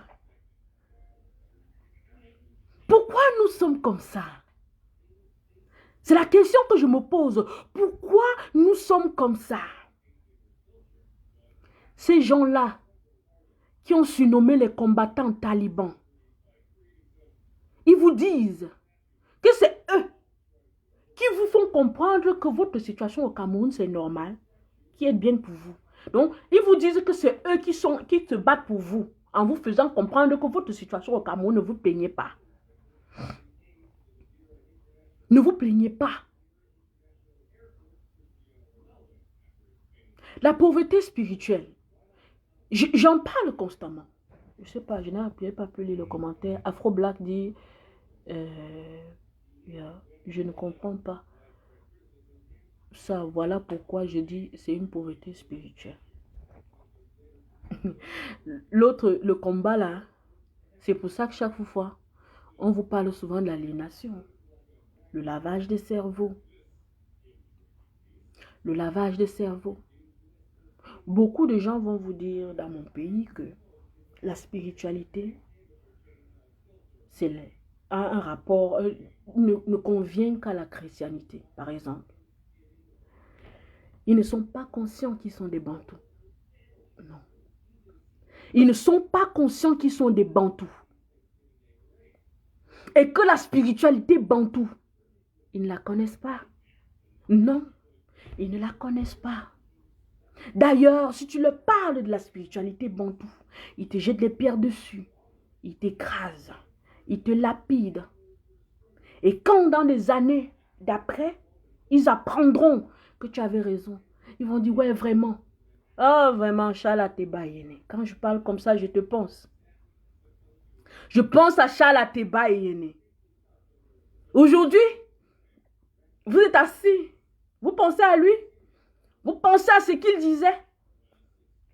Tout ce qu'il disait. Il vous annonçait des choses qui sont en train de se passer aujourd'hui. Mais beaucoup lui jetaient des pierres. Beaucoup lui jetaient des pierres. Camerounais, attendez que je rechute. Comme toi enfermé, il est chez lui. Il a peur. Quand je dis il a peur, moi à sa place, j'aurais peur de tout. J'ai vu quelqu'un hier sortir un très long post sur la toile pour dire comme quoi il a voulu aller rendre visite chez Kanto. Et puis à l'entrée, on l'a retenu, on a vérifié ses papiers. Et maintenant, quand il a sonné au portail, personne n'a ouvert. Il était déçu par ça. Camerounais. Vous pensez que les gens sont bêtes. Vous pensez que même si on donne, même si les gens veulent donner leur vie pour vous, ils doivent la donner aussi facilement. Comme si s'il meurt aujourd'hui, vous allez continuer le combat. Non. Non. Quand tu es dans un combat, tu fais tout pour pouvoir survivre jusqu'à ce que ça aboutisse. Au moins. Mais si entre-temps la fatalité arrive, qu'on t'amène, qu'on te prenne comme ça, que tu meurs, c'est arrivé. Mais tu dois te battre parce que tu veux voir la victoire. Tu veux voir la victoire d'un peuple sur ce groupe de personnes qui les maltraitent, qui les appuient, qui les étouffent chaque jour. Il a soif de voir cette victoire, ce monsieur qui a donné sa vie pour vous. Il a soif de voir ça. Il a soif de voir ça. Les intellectuels ont voulu tuer la résistance en France. Attendez, je vous ai toujours dit ceci. Méfiez-vous. Des gens qui portent des costumes s'en vont s'asseoir sur des chaînes de télé et nous racontent des histoires à dormir debout. Et veulent nous ramener à, il a été dit, oh, en telle année, telle personne avait fait ceci, machin, machin, machin. Ils sont où? Ils étaient où? Le 6, ils étaient où? Ceux-là qui s'en vont s'asseoir tous les jours pour vous dire vraiment, vraiment le pays, vraiment, il faut que ça change. Nous, on veut que les choses changent. À l'époque, Nidjon Funchi avait fait ceci. Ils étaient où le 6? S'ils pensent qu'on est en train de faire le même combat, ils étaient où le 6? Tous ceux-là, même de la société civile et tout le reste, ils étaient où le 6? J'espère les voir le 13. J'espère le voir après la date après le 16. J'espère le voir le dernier jour où nous allons gagner victoire. Où nous allons dire victoire. Nous avons remporté la victoire. J'espère les voir. Camerounais, ce combat concerne tous les Camerounais. Personne ne doit, puisque jusqu'à preuve de contraire, vous avez essayé de faire chacun à son niveau, comme vous aimez souvent le dire. L'individualisme n'est pas notre truc. Camerounais, retenez ceci dans vos crânes. L'individualisme ne fait pas partie de notre culture. Nous sommes des gens qui devons vivre en communauté. Salut Nicole.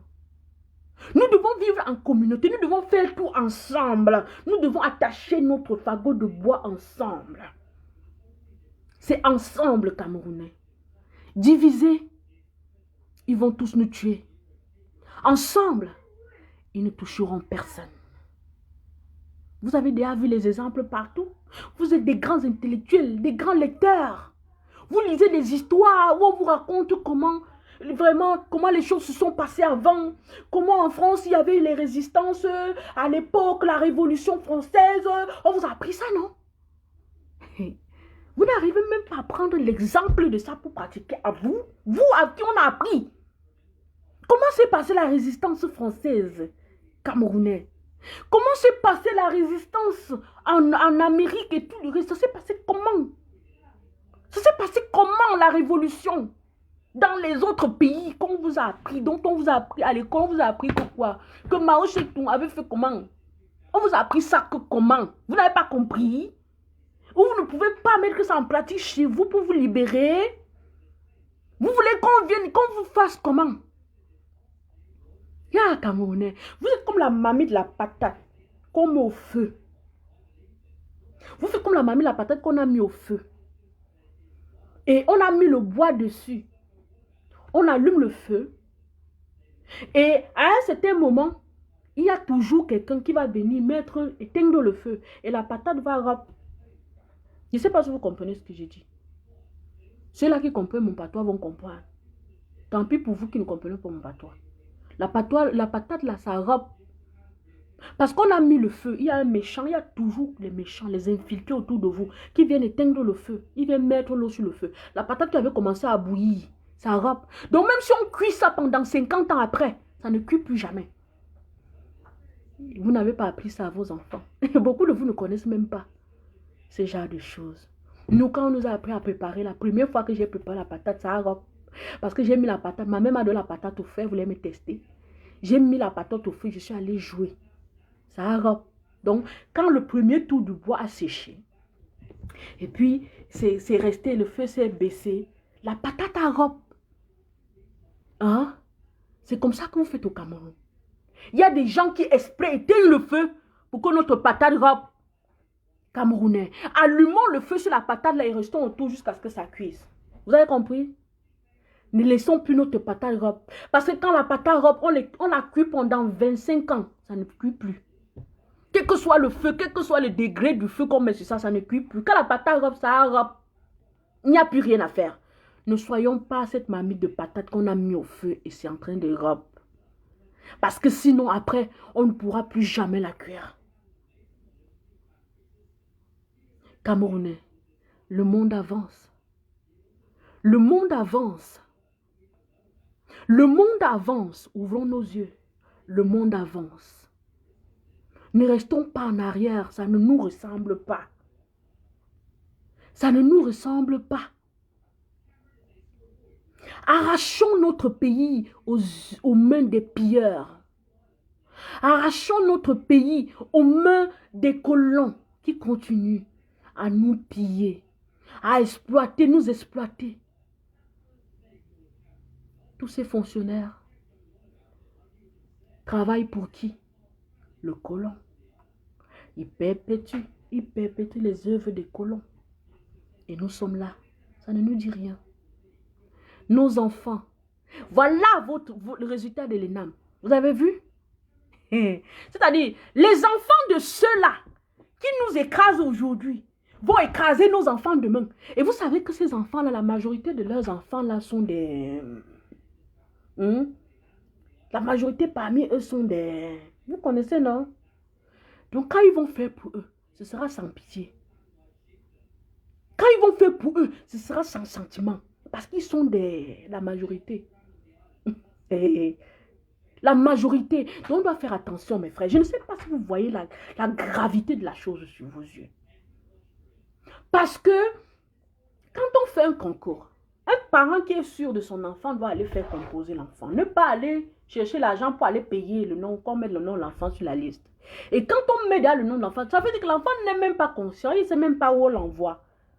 Mais on essaie de l'amener à comprendre que vraiment, il faut que tu acceptes d'être à la place où on veut te mettre dans la société. Si c'est pour continuer à les œuvres que moi, le parent, j'ai commencé. Il faut que notre famille reste dans le livre de la tuerie, de l'écrasement de ce peuple. Donc tu dois rester là-bas. Et les enfants vont rester.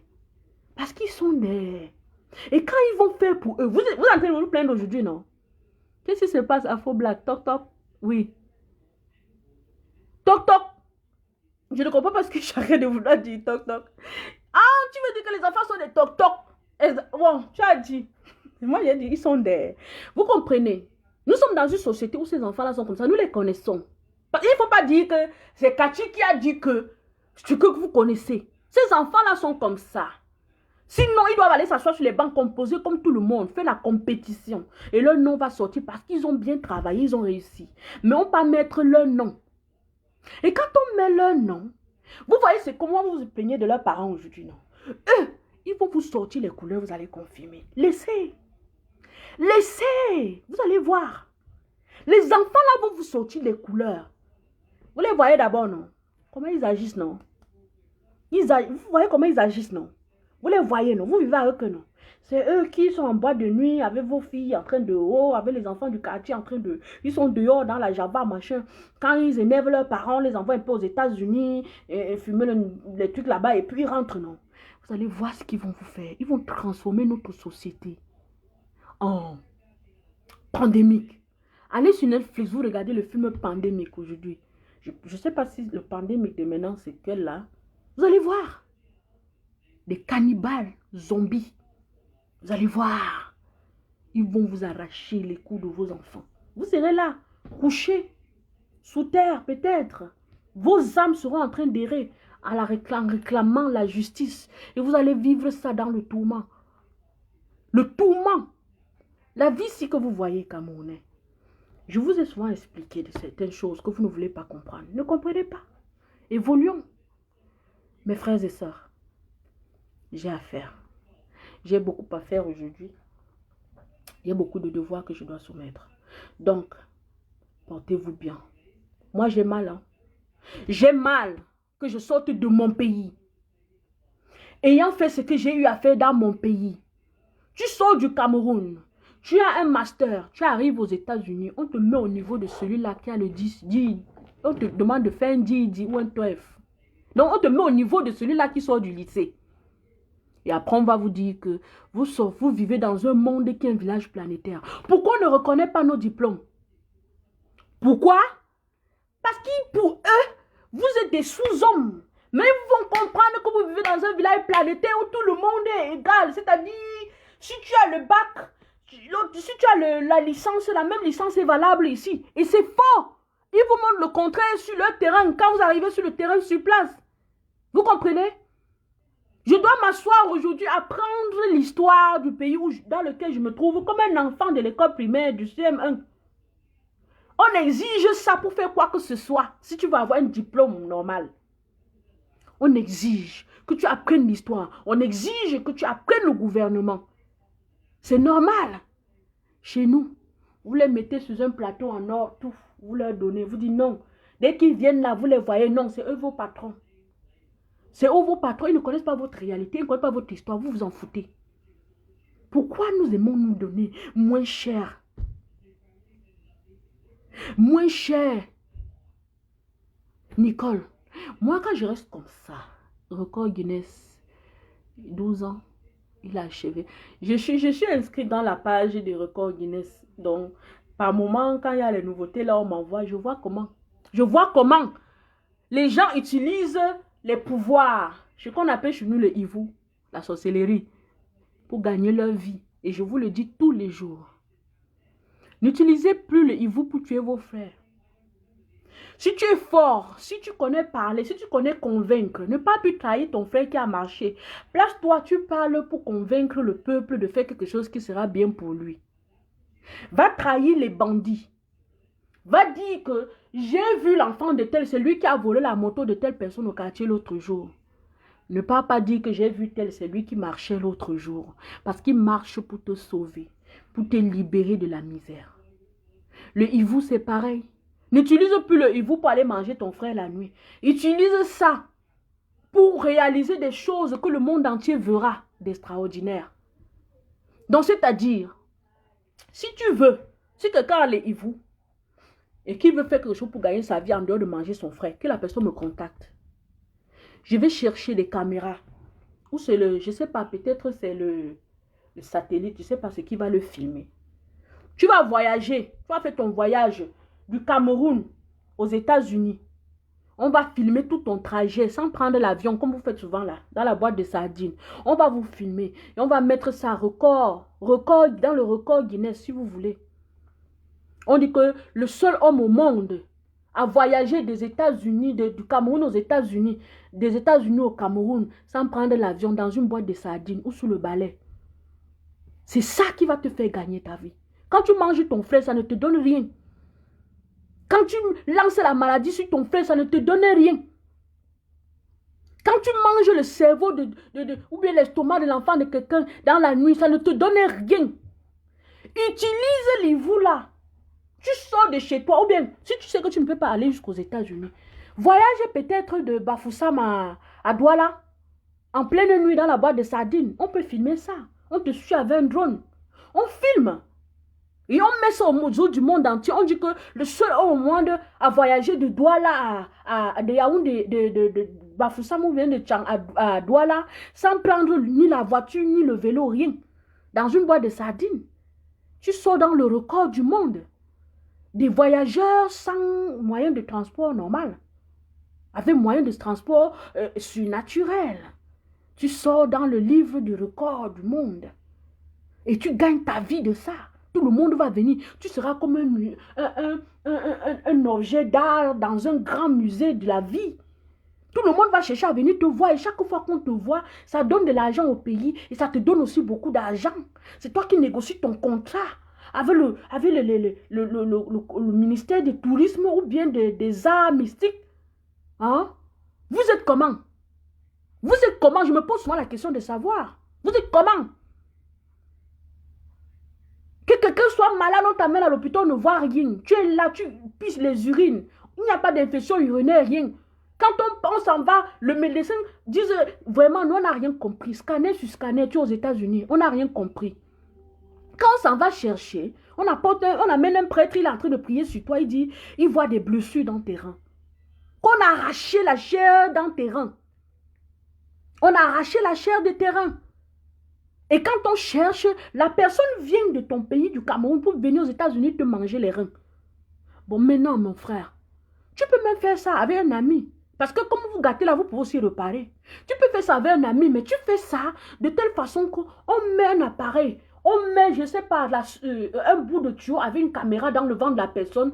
On montre comment tu voyages du Cameroun la nuit pour venir aux États-Unis arracher la chair là. Et on montre aux yeux du monde. Après, tu répares. Après, on montre aux yeux du monde que tu es l'homme le plus sorcier du monde qui a pu arracher la chair des reins de son ami et sans faire une opération.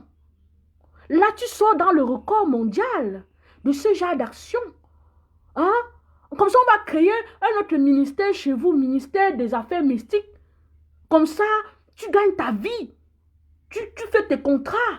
Tu signes des grands contrats. Vous êtes comment? Attendez, c'est souvent pendant mes moments de réflexion un peu poussés que je pense à ce genre de choses.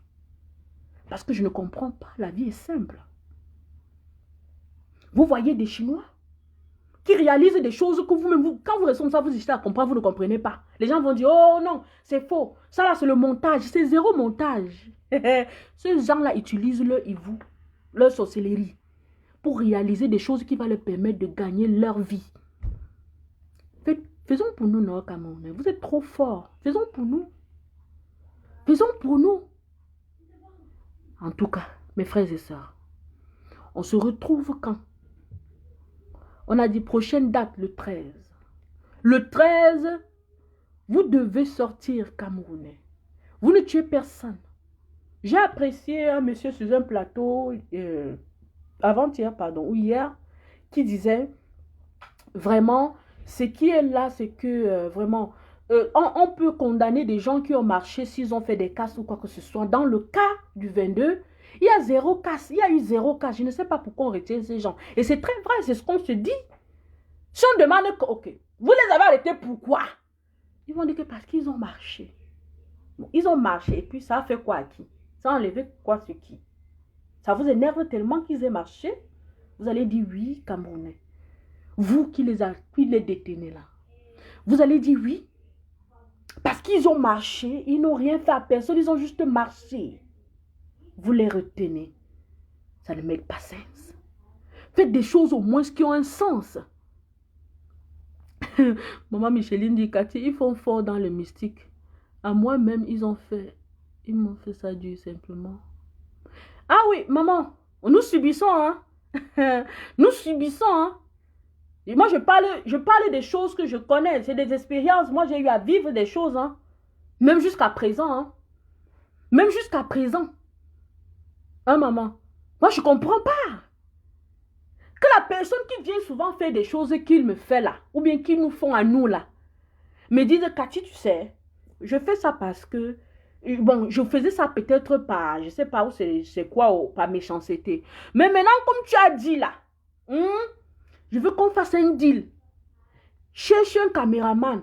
On va chercher dans, je sais pas, on part dans un hôpital, on cherche un frère qui travaille dans les hôpitaux, il y a des salles d'opération, on opère, comme les opérations de cœur se passent aujourd'hui, on envoie la sonde dans la cuisse, ça arrive au cœur là. Dit ok, prenons un appareil d'échographie, on te couche au lit la nuit là, je voyage, je viens, quand je fais l'opération, tout le monde voit, quand je viens t'arracher, je sais pas quelle partie du corps, quand il vient ronger ça, tout le monde voit, et on filme, on met ça dans le record mondial, tu gagnes ton argent. Tu gagnes ta vie. Moi, je ne te demande rien. Tu gagnes. Parce que tu seras l'homme au monde le plus qui a fait ça. Et tu n'as pas besoin de faire ça plusieurs fois. Hein. Tu fais ça une seule fois, peut-être même par là, tu oublies même, tu oublies. Parce que moi, il me dit que c'est la misère et la famine peut-être qui amènent les gens à faire ça. Même si, quand ils font ça, ça ne les nourrit pas. Ça ne les donne pas de l'argent.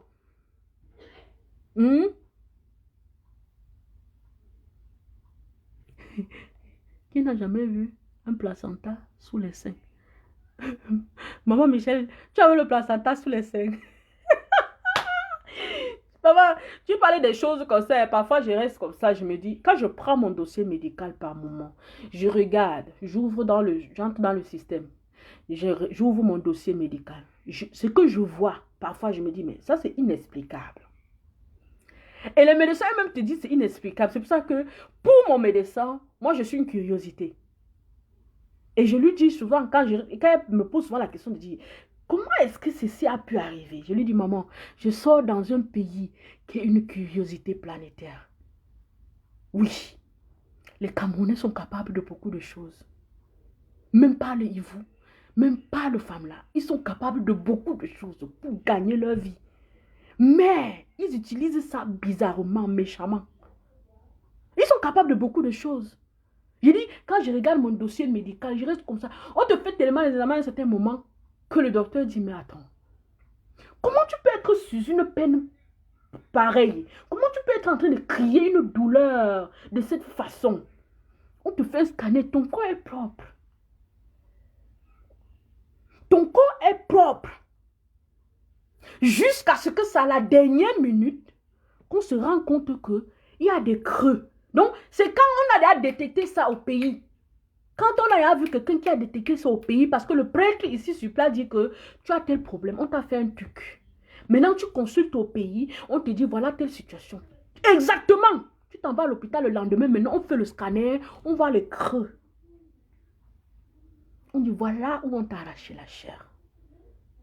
Et pourtant, au moment où tu saignais, donc tu pisses, ça sort du sang, on ne voyait rien.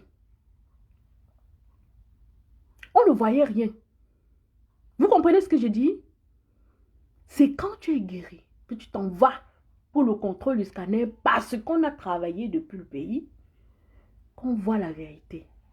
Et il se pose la question de savoir, on commence à te dire qu'on va faire les opérations pour voir pourquoi dans cet endroit-là, il y a des creux, machin. Tu l'as dit non, laissez tomber. On m'a donné rendez-vous. On te donne rendez-vous. Ça fait 2 ans aujourd'hui. J'ai dit non, ça ne vaut pas la peine. Je sais ce qui m'arrive. Ça va aller. Vous comprenez? Il faut qu'on fasse très attention. Il faut qu'on fasse très attention. Il faut qu'on fasse très attention. Nous sommes capables de beaucoup de choses, Camerounais. Nous sommes capables de beaucoup de choses. Maman Michel, c'est sûr que tu as traversé alors des choses. Mais ça ne m'étonne pas parce que j'ai eu à passer par là. Je pouvais ne pas croire, comme beaucoup de gens chez nous le font. Mais je crois généralement à ce genre de choses. Je sais ce que les gens sont capables de faire. Il y a beaucoup de gens qui n'y croient pas. Parce qu'ils n'ont pas encore vécu. C'est du moment où ils vivent ça. C'est exactement comme ça que les Camerounais sont en général. Quand ils n'ont pas encore vécu quelque chose, tu leur dis, ils ne cherchent pas à comprendre. Ils prennent une fois leur position là-bas, que non, ça n'existe pas, non, ça ne peut pas être possible. C'est quand ça les arrive qu'ils disent, hey! Et à ce moment-là, tu leur dis, mais je t'avais dit. Je t'avais dit, tu n'as pas voulu comprendre. C'est la même chose qu'on vous dit, qu'on ose. Ce qui se passe, c'est toujours comme ça que ça a commencé. C'est la même chose qui est en train de se passer ici. Le moment venu, rien ne sera plus sous contrôle. Rien ne sera plus sous contrôle. Et c'est à ça qu'on ne veut pas arriver. On va arriver à un niveau où les choses se passent posément. C'est-à-dire une marche pacifique, grande marche pacifique qui bouleverse tout, sans brutalité. Mais vous voulez nous amener, vous voulez amener le peuple à se révolter au point où le jour où ils vont sortir, ce sera pour tout détruire. Et c'est ça qu'on ne veut pas. C'est ça qu'on ne veut pas. On ne veut pas ça. On veut que les choses se passent simplement. Que les choses soient simples. Nicole, moi je dois dire, parce que quand ça arrive à un niveau où on n'est pas obligé, on ne peut même plus se cacher certaines choses en fait. Il faut qu'on se dise les vérités. Il faut qu'on se dise les vérités. Oui, il faut qu'on se dise les vérités. Parce que nous connaissons qui nous sommes. Je sais d'où je viens. Je sais qui sont mes frères camerounais. Je sais de quoi ils sont capables. Je sais de quoi ils sont capables. Tu restes comme ça, tu subis. Tu subis. Tu subis. Ah, God. Dans tous les cas, mes frères et sœurs, Maman Michel, j'espère qu'au jour d'aujourd'hui, ce genre de choses ne passent plus par toi parce que tu as trouvé les solutions. Une façon de chasser cela. Vraiment. Parce que, je parle de Maman Micheline. Parce que vraiment, vivre ce genre de conditions, c'est... Yeah, James, merci. Camerounais, le 13. Nous n'allons pas lâcher ce combat, ne vous inquiétez pas. Et rassurez-vous, je vous le redis encore. Ceux-là qui viennent sur la toile vous disent, c'est nous les patriotes. Vous devez être fiers de vos conditions dans lesquelles vous êtes là-bas au Cameroun. Ils se moquent de vous. Parce qu'ils sont assis dans leur grand fauteuil à l'étranger. On leur donne de l'argent pour vous aliéner. On leur donne de l'argent et ils le disent devant vous. Ces gens-là qui disent c'est nous les patriotes, ils vous disent comment l'argent entre dans leur poche pour vous aliéner. Et vous croyez en eux. Comment? Ils ne cachent pas. Tous ces gens-là qui viennent vous dire, oh c'est nous les patriotes, c'est nous qui aimons le Cameroun. Oh Ayop, ils vous disent. Comment on a donné l'argent, on a mal reparti, tel n'a pas donné la somme suffisante à tel, oh, on a besoin de donner l'argent pour aliéner le peuple, et on vous le dit. Et c'est vous c'est à vous qui disent que vous devez rester dans vos conditions et vous acceptez. Mais ça ne met pas sens. Dans tous les cas, mes frères et sœurs, portez-vous bien. Que Dieu nous garde. Catastrophe sur catastrophe, nous sommes devenus je ne sais pas comment dire ça. Dans notre pays, chaque jour, on vit drame sur drame. Ceux qu'on attrape aujourd'hui en train de voler, hier, avaient faim. Aujourd'hui, ils ont eu faim. Ils sont sortis pour aller voler. Le 6, on les dit sortez pour dire vous avez faim. Comme ça, vous n'allez plus voler parce que le vol n'est pas une bonne chose. Ils vous disent que non. On préfère rester chez nous et aller continuer à voler. Ok? Quand on va vous mettre dans les roues et mettre le feu dessus, vous n'aurez que cette gendarmerie ou ces gens-là pour venir vous sauver. Parce que s'ils ne viennent pas, on vous brûle. On vous brûle. Rendez-vous compte qu'un seul moment, 5 minutes, on vous prend 5 minutes. Aucun gendarme ne vient à l'instant. On fait comment? On vous brûle. Tu perds ta vie. Parce que tu allais voler, je ne sais quoi, peut-être 1000 francs ou 2000 quelque part dans une maison pour aller t'acheter de quoi manger. Ma soeur, mon frère. Mais quand même. Et que nous n'a jamais eu de bonnes nouvelles alors que la CATV. Non, tout va bien là-bas, non. Vous n'avez pas vu comment on est allé là-bas l'autre jour. On nous montrait l'autre jour le reportage, comment on est en train de vouloir créer la BEAC à Ebolova. Tout va bien. Avec la photo, on allait faire la pose, la première pierre. Avec la photo là-bas et tout. Tout va bien. C'est chez nous, tout va bien. On va vous parler du foot, on va vous parler des mariages, de telle personne. Tout va bien. J'ai dit hier, j'ai honte. J'ai honte de voir des gens qui peuvent influencer la société camerounaise. C'est-à-dire les acteurs, les artistes et tout, continuer à vivre leur vie normalement. Avec le peuple qui souffre à côté d'eux. Les gens vont me dire, ah, Cathy, tu parles trop. Tu es une artiste, tu ne dois pas dire comme ça. Je m'en fous de vous. Tant que vous ne comprenez pas qu'autour de vous, les gens souffrent. Et pour ça, vous devez prendre une pause dans vos activités pour libérer votre peuple. Je vous mets dans une catégorie où vous devez être là-bas.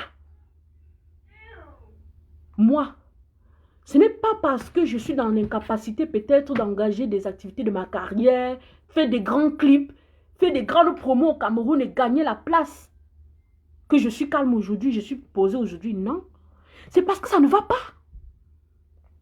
Mes œuvres ne vont pas arriver dans un pays où les gens n'ont pas l'oreille pour écouter parce qu'ils sont plongés dans la misère, parce qu'ils sont plongés dans la distraction autre. Hein?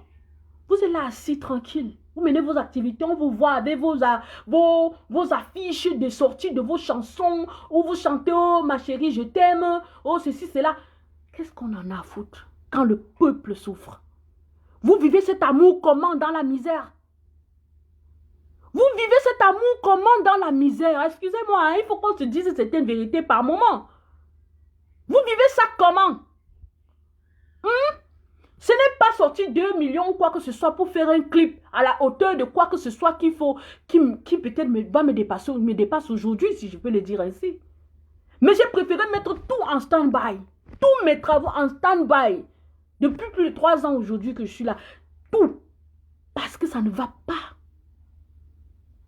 Ça ne va pas. Hein? Vous voulez qu'on fasse comment? Vous êtes là. À me sortir vos tournées nationales, dans les chaînes de radio, les télés, vous partez de vos musiques. Attendez, Camerounais, pourquoi vous vous haïssez tant? Pourquoi êtes-vous si méchant? Parce que moi j'appelle ça la méchanceté. La méchanceté, on ne peut pas vivre dans une société où les hommes et les femmes s'entretuent dans les couples. Un homme tue une femme tue un homme. Tu es là, tu chantes l'amour. L'amour, vous continuez toujours à chanter l'amour, mais dans cet amour, on tue tous les gens. On tue les gens chaque jour. Vous continuez à chanter. Vous chantez quoi? Vous voulez quoi? Vous voulez produire quoi? Quel est l'objectif? Non, dites-moi. C'est bien beau, je ne refuse pas. Hein. Moi-même, j'aime même mettre vos chansons, écouter. Hein. Parce que moi, je n'ai pas de problème. Hein. Quand je dis je n'ai pas de problème où je suis dans ma vie privée, je n'ai pas de problème. Donc je peux mettre bien vos chansons là, j'écoute, je bois, je sifflote mon alcool, je suis là peut-être avec des amis, on est tranquille. Hein? Je le fais en fait. Mais qu'en est-il de mon peuple? Quand ils écoutent ça, ça les donne, ça les apporte quoi maintenant qu'ils ont faim, ils ont soif? Ils vivent dans les marécages, dans les quartiers puants. Ils vivent dans l'insalubrité totale. Ça les donne quoi? Ils vont voir vos beaux clips avec les nanas, avec une vie, un couple qui se montre comment ils s'aiment. Ils vont faire pour eux où? Ils vont écouter vos musiques là, mais ça passe comme ça. Ils vont vivre ça où? Vous êtes le miroir de la société, mes frères. Vous êtes le miroir de la société. Vous êtes le miroir. C'est pour ça que j'ai intitulé mon deuxième album, Miroir. Ce que tu fais, l'artiste, c'est le miroir. Ou quand chacun qui écoute ta chanson se voit, il se voit dedans. Il voit la réalité de lui dedans. Sinon, ça sert à quoi? Sinon, ça sert à quoi? C'est ça, Afro Black. Chaque jour, on est derrière nous. Oh, vraiment. Oh, l'amour. Oh, mon amour. Oh, je suis collé sur toi. Oh, machin, machin. Et les gens se tuent. Dans les couples, on voit plus de violence qu'avant. C'est parce que vous chantez ce qui n'est pas vécu. Rendez-vous compte de cela, mes frères artistes. Vous chantez ce qui n'est pas vécu. Le peuple a notre problème. Le peuple a d'autres problèmes qui n'ont rien à voir avec ce que vous faites là. Rien. C'est pour ça que ça ne colle pas. Ça ne colle pas. Et on voit les dégâts. Ça fait comme ça se rejette comme ça et on voit les dégâts. Tous les jours, les crimes passionnels. Tous les jours, les crimes passionnels. Tous les jours. Dans les couples, ça se déchire. Parce que, je vais vous expliquer une chose. Est-ce que vous savez que quand vous chantez l'amour, c'est bien. Quand un couple qui suit votre chanson et qui vit dans les désaccords, écoute votre chanson, en général, si c'est à un niveau où ils ne se sont pas encore échangés au point où ils s'entendent un peu, ça écarte encore plus. Ça les éloigne encore plus. Parce que celui-là veut vivre le deep love avec sa personne. Mais sa personne n'est pas avec lui. Il n'arrive pas à s'entendre. Qu'est-ce qu'il fait?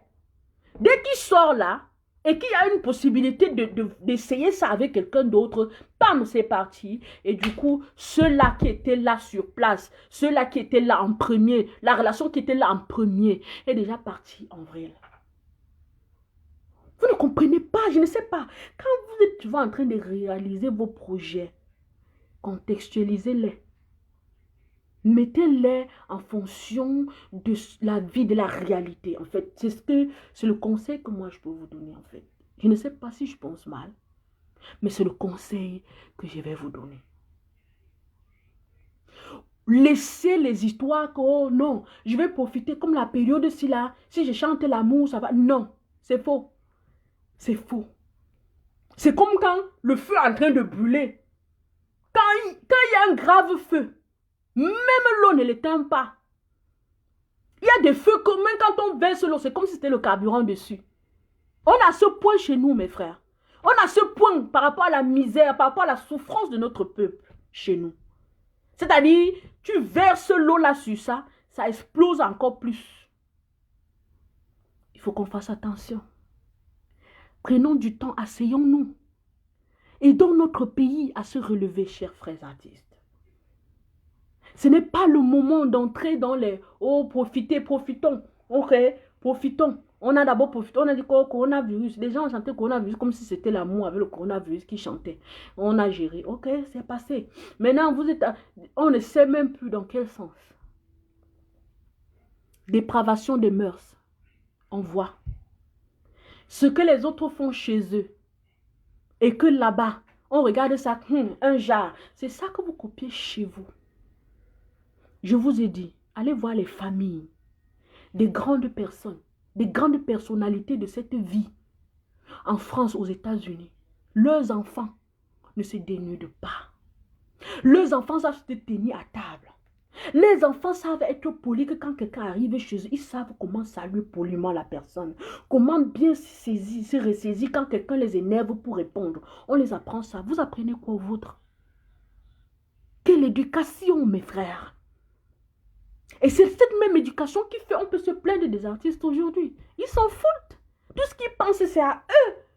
À leur ego. Ils veulent satisfaire leur ego. Ils veulent satisfaire. Ils sont là, tout égocentriques. Tous égocentriques. Notre société n'est pas comme ça. Nous vivons en communauté. C'est ensemble qu'on construit. Et puis vous serez les premiers à vous plaindre. Oh, c'est la musique ivoirienne qu'on joue chez nous. Oh, c'est la musique congolaise qu'on vit chez nous. Parce que eux, ils ne s'accentuent pas sur le genre de choses sur lesquelles vous vous accentuez. Et regardez. Oh, l'ennemi, oh, petit. Regardez les Ivoiriens. C'est ça qui vous joue sur vous, non? Parce que c'était contextuel. Regardez leurs chansons qu'ils ont chantées l'espoir 2000, la période là où il y avait, ça n'allait pas en Côte d'Ivoire, tout. C'est ça que vous aimez jouer chez vous, non? Parce que c'est contextuel. Les vôtres, ils ne joueront pas chez eux parce que vous chantez les mêmes choses tous les jours, l'amour. Et pourtant, on voit comment vous vous entretuez entre vous dans les couples. Camerounais, je suis fatiguée de parler aujourd'hui. J'ai beaucoup à faire. Beaucoup à faire. Mes devoirs de guitare, mes devoirs de gouvernement, je dois aller m'asseoir et étudier. Parce que je suis en train de passer mes dernières semaines de cours par rapport à certains cours en fait. Donc, portez-vous bien. Réfléchissez un peu sur vous-même. Et voyez ce qu'il y a lieu de faire pour vous-même. Pour le bénéfice de votre communauté. Pensez, quand vous pensez à vous, voyez si ce que vous faites est bien pour la communauté. Ne vous focalisez pas que, ok, moi je suis là, est-ce que pour moi quoi? Je travaille mon argent, j'envoie ma famille, ils sont bien, ils ont de quoi ils veulent, ils ont tout ce qu'ils veulent. Pour moi quoi? Si les gens là veulent, ils parlent là-bas. Et puis, si demain tu n'es plus là, qu'est-ce qui va se passer?